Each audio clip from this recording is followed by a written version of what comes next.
لوگ اس انتظار میں رہتے ہیں کہ بھئی سب سے آخر میں جہاں اذان ہو رہی ہے وہاں ہم روزہ بند کریں گے، اور جو سب سے پہلے جہاں اذان کی آواز سنی اور وہیں روزہ کھول لیا. کیا اس سے روزہ متاثر ہوتا ہے؟ کیا فرمائیے، کیا حکم ہے؟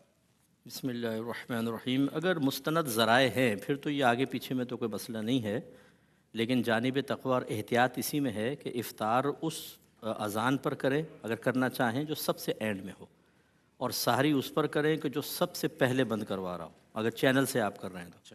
ورنہ بہترین یہ ہے کہ کوئی نمازوں کے اوقات کا کیلنڈر آپ کے پاس ہونا چاہیے جس میں فجر کا وقت لکھا ہو، اس سے 15-20 منٹ پہلے پاسبل ہو تو کھانا پینا بند کر دیں. ہاں پھر اس کے بعد اگر نیت کرنے کے بعد بھی لیکن فجر سے پہلے پہلے کچھ کھا پی لیا تو کوئی مسئلہ نہیں ہے، لیکن پہلے سے کلی وغیرہ کر کے فارغ ہو جائیں اور افطار میں احتیاط کریں.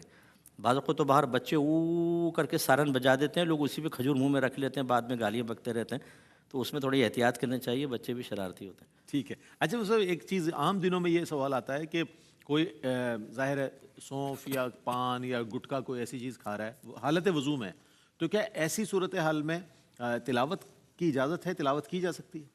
دیکھیں اس چیز کی اسمیل پر موقوف ہوتا ہے. بعض خوشبودار چیزیں ہوتی ہیں جیسے پان خوشبو کا بھی ہوتا ہے، اس میں تو کوئی مسئلہ نہیں ہے، لیکن اگر اسمیل منہ میں گندی پیدا ہوئی جیسے نسوار ہے یا گٹکے ہیں اس میں اسمیل گندی ہوتی ہے، سگریٹ پی ہے، پھر بغیر کلی کیے پڑھ تو سکتے ہیں، گناہگار تو نہیں کہلائیں گے لیکن مکروہ ہوتا ہے، شریعت نے اس کو ناپسند کیا. اچھا ایک سوال یہ بھی آیا تھا مفتی صاحب کہ پلاٹ لیے ہوئے ہیں اور انہوں نے وہ پلاٹ جو ہے ابھی اس حالت میں نہیں کہ ان کو پیسہ واپس مل جائے، انویسٹمنٹ ہوئی ہوئی ہے، تو اس پر کیا زکوٰۃ کے حوالے سے فرمائیے، کیا زکوٰۃ لگتی ہے اس کے اوپر کہ ابھی پیسہ ان کو یہ بھی نہیں پتا کہ ان کو پیسے ملیں گے یا نہیں ملیں گے، چونکہ ایک ایسی کنڈیشن ہے وہ آباد بھی نہیں ہے علاقہ، غیر آباد، انہوں نے انویسٹ کر دیا اور اب جس نے بیچا ہے وہ بھی ان کی خبر نہیں لے رہا، تو اب وہ اس بات کے لیے پریشان ہے کہ کیا زکوٰۃ دیں اس پہ یا نہ دیں؟ جی یہ جو کسی بھی دکان یا پلاٹ یا کوئی بھی اپارٹمنٹ وغیرہ ہے، اس میں نیت کو دیکھا جاتا ہے. اگر آپ نے خالصتاً بیچنے کی نیت سے خریدا ہے کہ ابھی لے لیں گے کچھ عرصے بعد پروفٹ ملے گا تو بیچ دیں گے، تو یہ مال تجارت ہے اور اس پر سال بسال زکوٰۃ بنتی رہے گی. لیکن ہم اس میں مشورہ دیتے ہیں اگر فرض کریں جیسے پیسے پھنس گئے ہیں بہت ساروں کے، جی تو ایسی صورت میں اپنی نیت کو بدل لیں. اچھا اب آپ تجارت کی نیت ختم کر دیں، یہ قصد و ارادہ پختہ کر لیں کہ جب یہ مجھے ملے گا تو میں اس پہ اپنا مکان بنا لوں گا یا مکان بنا کے رینٹ پہ چھڑا دوں گا. تجارت کی نیت بدل لیں گے تو نیت ختم ہو جاتی ہے اور وہ مال تجارت نہیں رہے گا. ٹھیک ہے. آپ کی لائیو کالز بھی لیں گے اور اس کے سوالات بھی انشاءاللہ ہم شامل کریں گے جیسے ہی آپ کے انشاءاللہ کالز کا سلسلہ ہوگا.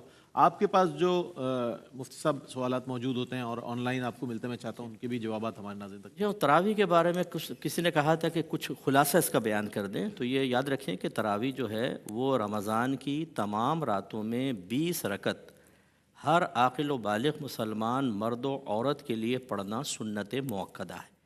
تو اس کا مطلب ہے رمضان کی تمام راتوں میں پڑھنا ہے، 20 رکعت پڑھنی ہے اور یہ سنت موقدہ ہے. ایک دو بار چھوڑی برا کیا، ترک کرنے کی عادت بنائیں گے گناہگار ہوں گے، اور مرد و عورت دونوں کے لیے عبادت ہے. ٹھیک. کالر ہے ہمارے ساتھ. السلام علیکم. السلام علیکم. وعلیکم السلام. جی مفتی صاحب سے کچھ سوالات کرنے ہیں. جی فرمائیے. سر ٹوتھ پیسٹ کرنے سے روزہ ٹوٹ جاتا ہے، اور دوسرا سوال یہ ہے کہ کیا وومیٹنگ سے، الٹی سے بھی روزہ ٹوٹ جاتا ہے؟ ٹھیک ہے. کوئی اور سوال آپ کا؟ بہت شکریہ. جی صاحب کیا فرمائیے. حالت روزہ میں پیسٹ بہت ضروری ہو تو کریں، مثلا کوئی پبلک ڈیلنگ کا کام ہے اور گمان ہے کہ اسمیل کی وجہ سے لوگوں کو تکلیف پہنچے گی، تو صرف اوپر تھوڑا سا دانتوں پہ کر کے بڑی احتیاط سے کلی کریں کہ حلق میں ایک قطرہ بھی نہ جائے. اگر چلا گیا تو ٹوٹ جائے گا، تو تھوڑی سی اسمیل پیدا ہو جائے تو اس کی گنجائش نکل سکتی ہے. ورنہ اگر گھر میں ہی ہے تو نہ کریں، مسواک وغیرہ کر لیں، بہت بہتر ہے. اور وومیٹنگ سے روزہ 3 شرائط جمع ہوں تو ٹوٹتا ہے. 3 جو ہے نا وہ تب ٹوٹتا ہے. مثلا ایک تو روزہ یاد ہو، دوسرا جان بوجھ کر وومیٹنگ کے لیے کوئی عمل کیا ہو، تیسرا منہ بھر قے ہو. منہ بھر کا مطلب جو بہت پریشر کے ساتھ آتی ہے.